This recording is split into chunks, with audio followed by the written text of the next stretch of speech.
වෙලාවට අපි ජීවිතේ පහු කරගෙන යන්නේ අපිට වටිනම දෙයක් වෙන්න.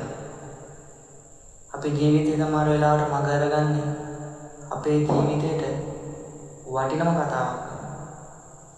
ඒ හින්දා අපි මේ ජීවිතේ අපිට මුණ දෙන හැම දෙයකටම අහුම්කම් දෙන්න ඕනේ.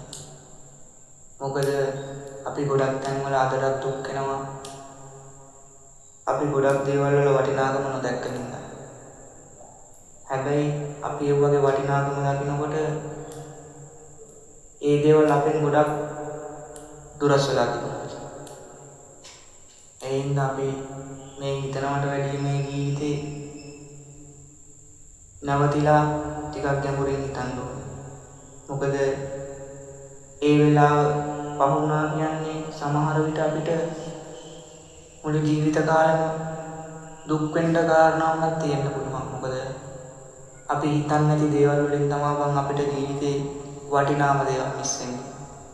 ඒක තමයි බම්ගේ ජීවිතේ. ඒ හැම දෙයකම මුල බං අපි ගොඩක් කලබලයි ජීවිතේ. අපි තේරුම් ගත්තේ නැති දැන් තේරුම් ගන්නකොට අපේ ජීවිතේ ගොඩක් දේවල් අහිමි වෙලා ඉන්නේ.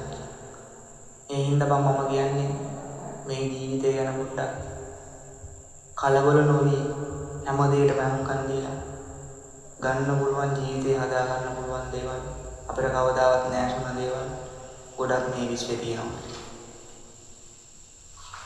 ඒ හින්දා අපිට මේ නැහැ හැම දෙයකම අපි ටිකක් හරි නැරතිලා අහුම්කම් දෙන්න ඕනේ. ඒක තමයි මේ ජීවිතේ.